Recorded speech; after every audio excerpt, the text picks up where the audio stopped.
What if I told you that the earth isn't just the place we live, but a mirror of our soul?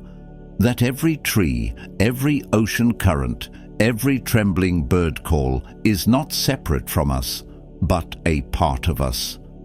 In our last journey, we turned inward, into the silent discipline of journaling, the clarity of reflective meditation. But now, Stoicism calls us to widen our gaze, to look not only within, but outward, into the world that sustains us.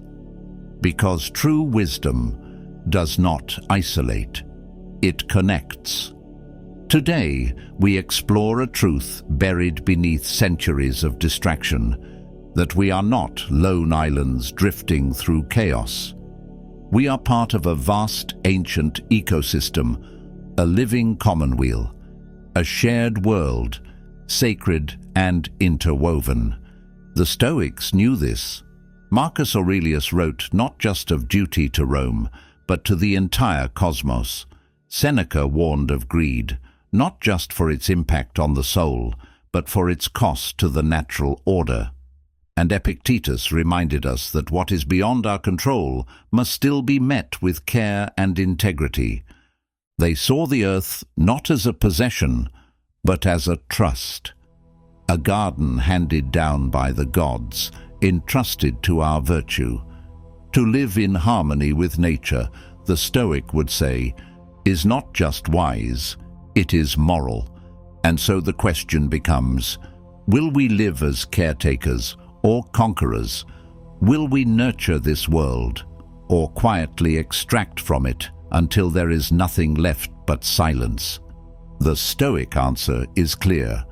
We are citizens of a larger order, bound not by geography, but by our shared breath, by every footprint we leave, every choice we make, every act of attention or neglect. This is the philosophy of the commonweal, and it begins with seeing the earth not as other, but as us. We live in a world obsessed with more success, more speed, more things. But the Stoic walks a different path, a quieter one that asks not, what else can I take? But, what do I truly need? Moderation is the forgotten virtue, and yet it may be the key to saving both our inner world and the outer one.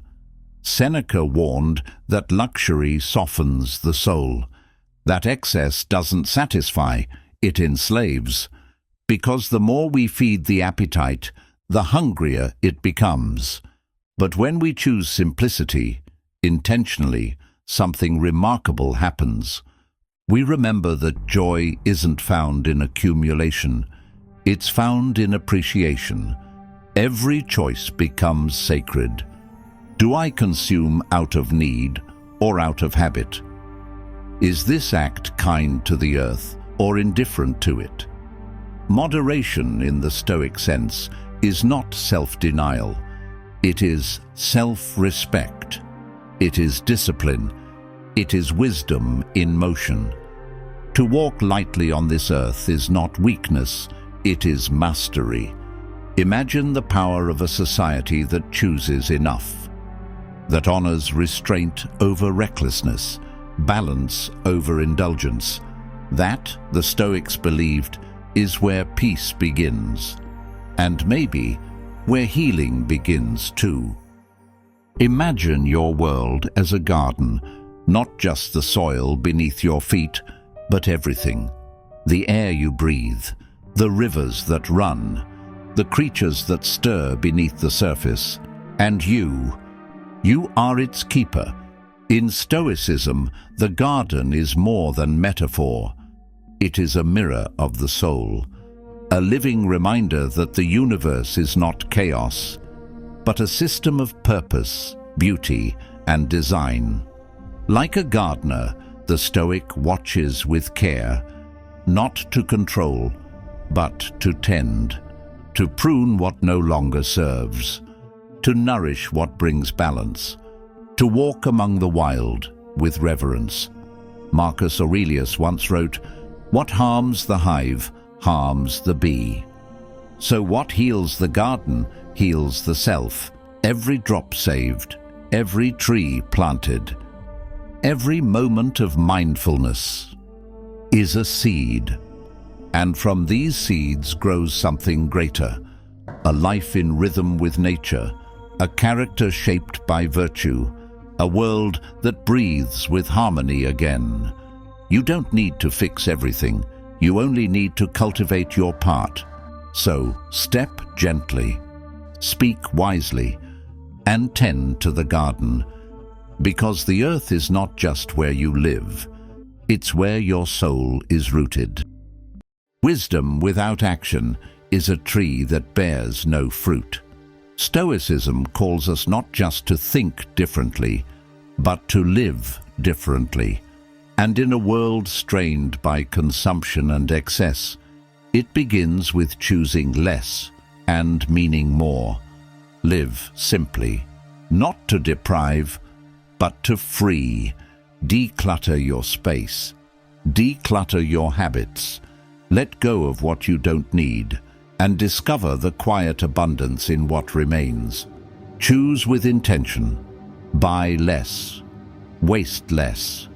Repair, reuse, and repurpose. Let your hands honor the earth with every act. And remember, no one walks this path alone. Community is the soul of Stoic practice. Support local farmers. Volunteer in your neighborhood. Join voices for change, not with anger, but with clarity. Because stewardship isn't a grand gesture. It's in the meal you cook, the product you refuse, the quiet stand you take when no one else is watching. So start small, stay steady, and let your daily life become a quiet revolution, not against the world, but for it. The earth is suffering, and if you're paying attention, you feel it. The rising temperatures, the vanishing forests, the silence where birds once sang. It's easy to feel powerless, to turn away, to say, "It's too big, what can I do?" But the Stoic does not flinch at reality. We do not ask for the world to be easy. We ask for the strength to meet it as it is. Epictetus said, "You may not control all events, but you can control your response."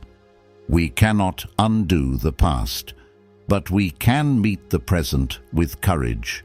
We can choose action over apathy, wisdom over blame, and service over sorrow.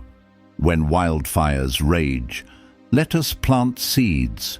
When oceans rise, let us stand firm. When hope seems distant, let us become the source of it. The Stoic path was never one of retreat, but of engagement, of quietly shaping the world. One decision, one habit, one breath at a time. Because the earth does not need perfection, it needs participation, and you are already part of the solution. The Stoics did not dream of escaping the world. They dreamed of being worthy of it. To them, nature was not a place to conquer, but a rhythm to live in tune with. Not a resource to exploit, but a teacher, a home, a mirror of our own soul. So, what is our vision now?